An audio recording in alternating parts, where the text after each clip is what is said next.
Hey guys, quick news today. Nothing really big except that, Apex got hacked and there might be some data leaks potentially, but they said that there isn't any. There's also a remaster of Soul Reaver, Legacy of Kain. That one's very interesting too. There's a few other things I do want to talk about, but there isn't, like, besides the Apex thing that are that big yet, and it's honestly all a bunch of rumors at this point. But let's get into the news, shall we?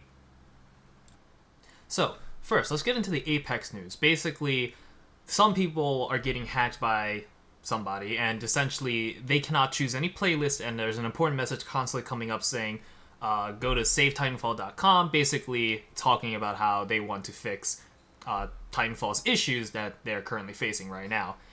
So for reference, Titanfall currently has a hacker issue where Titanfall 1 is literally impossible to play due to hackers DDoSing the servers and it being incapable of running. And for Titanfall 2, some content creators, big content creators, and some people have been getting DDoS essentially and hacked in order to prevent them from playing the game. And so, obviously, those are big issues for a few reasons. For Titanfall 1, you really can't play the online-only game, which is an issue. And then for Titanfall 2, certain groups of people can't play the game. And obviously, that's just not good. Now, Apex has gotten hacked recently, and now people are unable to play the game due to the hacker, bringing attention to Titanfall 1 and 2 being unplayable. Now, I do not disagree with the hacker's intentions, but I think the methods are questionable, right? So, yes, EA and Respawn should fix Titanfall 1 and Titanfall 2. Those two games should be able to run in the present day, but obviously it is not currently running as well as it can, but also they're not fixing the problem at all. And so, as of now, they said they're working on a fix, and they'll have a fix probably soon. And they said the attack is disruptive, but has not put any players' personal information or accounts at risk. And I hope that's true, but it at least has the potential of being really bad if somebody else also hacks this. Because if they can somehow hack their servers and prevent players from playing, I don't know how secure their other systems are. Now, of course, could this just be a one-person attack? It could be. Could it be a multi-person attack? Sure. But, we have to, we have to see whether or not this potentially leads to a fix in Titanfall 1 and 2, and maybe a beefier security for Apex. We'll see. And I'll give you updates potentially later in, 4 minutes or so of this recording, and we'll see whether or not Respawn says we got a fix. We'll also fix Titanfall 1 and 2. We'll see. Up next, some pretty big rumor, at least for the Legacy of Kain series. Supposedly Soul Reaver is getting a remaster, and it could be announced this year.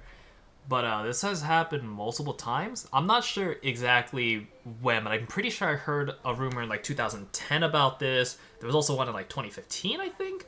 Basically, we're not sure if this actually is a remaster that's coming out. Now, is the potential there? Yes, but they've been saying this for some time. And at least they've also been talking about a new game in the series, and that hasn't come out either. So we'll have to see whether or not this does provide any merit. And if this is a remaster, they're going to have to change a lot of the controls and whatnot, since this game came out, 1999 or so? And so, obviously, this game is going to have a lot of issues that need to be fixed. So yeah, I was right. August 16th, 1999, Legacy of Kain was released. And, Amy Hennings was the designer. Anyway, and so, basically, this game is pretty old, and we have about 22 years of experience, and I definitely think if they did a straight remaster of a 1999 game, that's not going to come out real well. It's obviously going to feel very dated. A lot of the mechanics are probably going to feel old and bad, and so, basically all I'm saying is that if they do a remaster, they're going to have to rebuild multiple of the systems to make sure that it still feels like Legacy of Kain with the same story and whatnot, but they're going to have to make sure that it still feels modern today. Because otherwise, that game's not going to do well. It's going to get absolutely slammed. For good reason. Even if it is a good game, without any changes, you should just change some of the systems. But, we'll see what happens. So, up next, we have the director's cut of Ghost of Tsushima, and it's coming out August 20th for the PS4 and PS5. And I think this is pretty good. The game gets, I think, a new island and a content update. It keeps its co-op missions, and that mode was fantastic. Single player, fantastic, so if they add more to it, great. The only small controversy going on around right now is the upcharge for the PS5 version. I think they are charging $10 more than if you were grabbing the PS4 upgrade, and that's caused some contention. And I will say, it's not that much money, but of course it always feels like, oh, they're trying to pull more money out of us. But they are adding more content for a new system with the adaptive triggers, and so I don't think that $10 is too much to ask for. But obviously, some people are gonna say, "Well, what? But you could play PS4 games, and some got upgrades to the PS5. Why does that also change for the director's cut edition?" And I don't know. I kind of feel torn on this. So obviously, I don't think you should be charging more for basically just an upgrade from the PS4 to the PS5. But I kind of understand where they're coming from. Because if it was just a hardware update, then I think this $10 would be too much. But it is, some features are changing. They are, I think, putting 4K 60, 1080, 120, I think.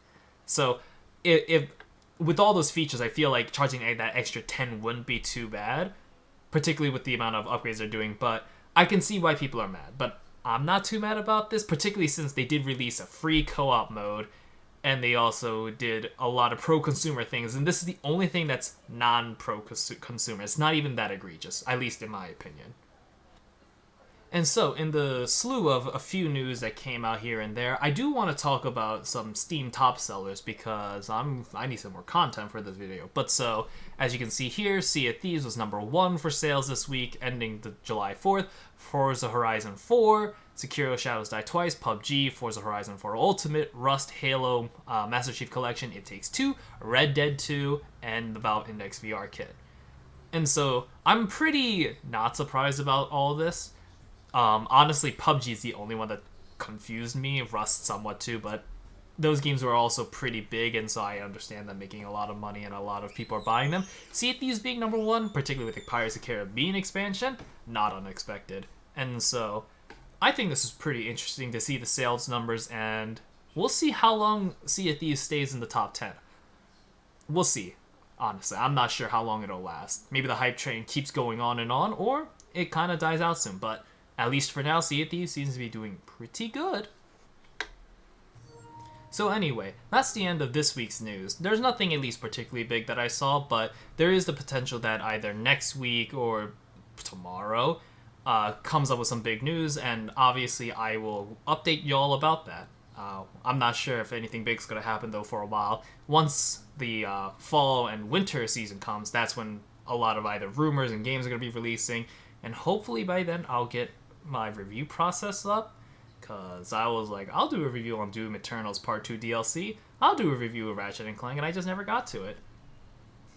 I should though, but we'll see in the future what happens. But for now, I'm taking it a little slow and steady, and I'll probably expand some things, hopefully get some reviews, and yeah, we'll see what happens in the future. Anyway, have a nice week and stay safe. Also, happy 4th of July. Woo!